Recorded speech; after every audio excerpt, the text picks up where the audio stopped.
Hey folks, Eric here. I just finished 2 weeks of shamanic healing in the heart of the Peruvian Amazon at a place called Mayantuyacu, which is a center outside of Pucallpa that is right on the boiling river, which is a very sacred and mysterious river that's actually boiling. And geologists can't really explain why it's boiling, but it's so hot that in fact if I fall in the river, I will almost certainly die, and I can't even touch the water because it's going to burn my hand very badly, and I'm going to be very badly injured. So I came here to Mayantuyacu to deal with some chronic fatigue issues, to learn more about plant medicines and really deepen my practice, and to prepare myself and set myself up for a very successful year in 2020, where I'm going to work hard and really go for my dreams.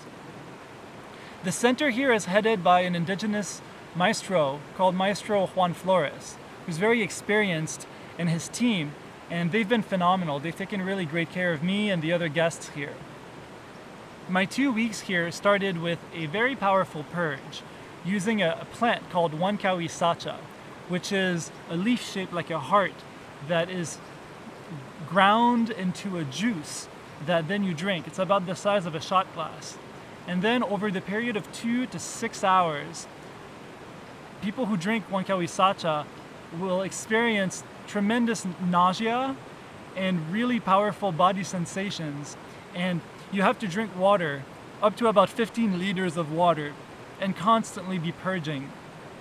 Over the course of this process, the body gets purified on a really deep level. I could feel the plant working down my stomach, down my legs, in my joints, in my brain, really strongly in my brain. I could feel it pulling out toxins, pulling out things that have been dragging me down.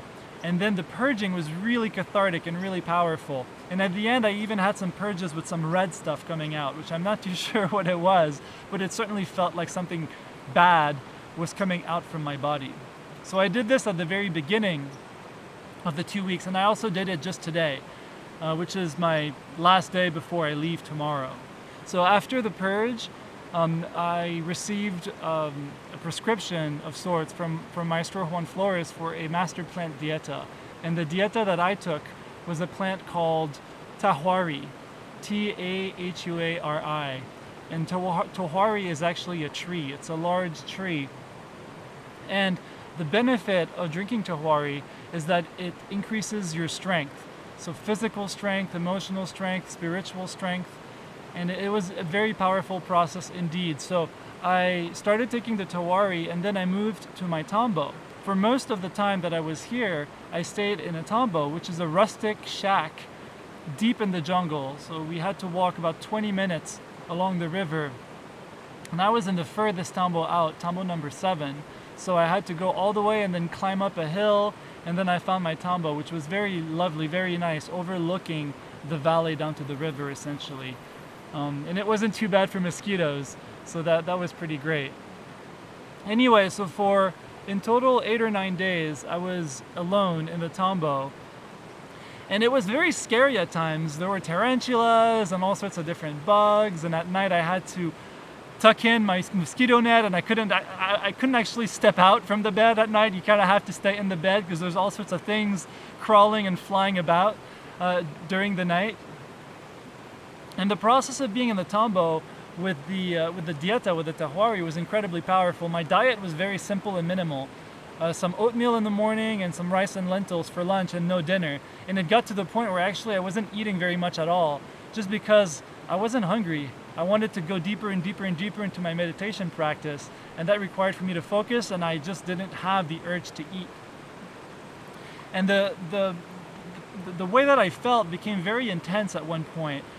All the sensations in my body that are usually triggered when I'm faced with anxieties and traumas and things like that were coming up and presenting themselves to me as an opportunity to really go into them and really deal with them and really face my inner shadow. So I had very low lows and I had very high highs. Every third day we also had an ayahuasca ceremony. Ayahuasca is an entheogenic brew that is used for shamanic healing here in the Amazon. And Unlike previous experiences I'd had with ayahuasca, the ayahuasca here was very much focused on healing itself. It wasn't very visionary. I wasn't being sent to some other universe. I was very much in my body and very much having to deal with my emotions and my issues and so on. And it was very powerful that way. It was actually really strong. To where, actually one night I had to muster up all of my courage to go and drink a second cup. Typically people will drink a second cup, but there was one night in particular where I knew that I wanted to go deeper in my healing, and it was very difficult to actually do that. I was very fortunate to be, for my bed, to be across from a Shipibo indigenous elder who was singing Icaros the whole time, whose name is Psycho Tsilte Barbara. And I'll be posting some recordings from his Icaros, and I'll put the link at the bottom of this video so that you can hear it and enjoy it. During my Dieta, I read several books that really made my time here powerful and constructive. First, I read Essentialism, which is a book about how we, in order to be really successful and to truly meet our greatest, highest purpose in life, we want to focus on the few things that really matter the most, to do less but better. And in order to do less but better, we need to make trade-offs and say no to things and set boundaries and focus. And the book provided a lot of insight as to why I should do that and some tools to do that. Then I read The Power of a Positive No, which was an incredible complement for essentialism. Actually, a lot of the examples and stories were the same, and it was like an expansion of the part of the process of essentialism where you set boundaries and basically say no and make trade-offs. And a positive no is a way of saying no while honoring oneself, honoring the other person, honoring the relationship, and staying firm. So it goes like this.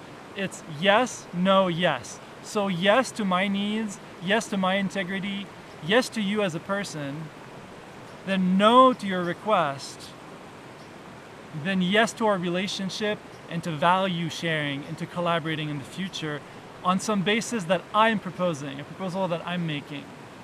So it's basically a negotiation technique. Then I read a book called Braving the Wilderness by Brené Brown.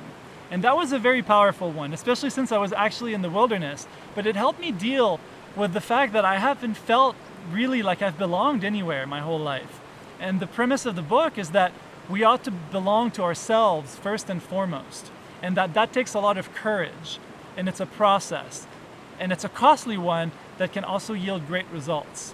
So I thought that book was really incredibly powerful for me. That's the one that really reached me deep down and allowed me to have some very cathartic releases and to start to really feel much more love and compassion and appreciation for myself. And then I've been reading some other books like Contagious, a marketing book about spreading ideas powerfully. Then Tao Te Ching, which is a spiritual book of wisdom. Think and Grow Rich, which is actually really helping me. I've read that one before, but reading it again is really helping me to cement the growth and learning that I've had while I was here and to take it forward into my life. Now that I'm ready to go back home, I'm feeling very powerful and joyful and ready to take charge of my life, no matter what challenges lie ahead, and it's incredibly refreshing.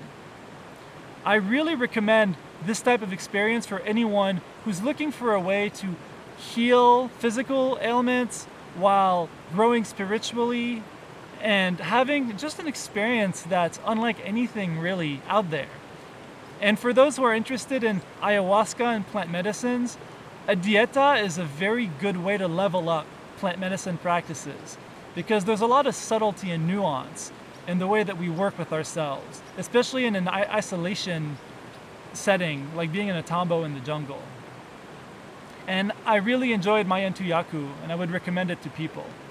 So thanks for listening, and I look forward to continuing to share this journey.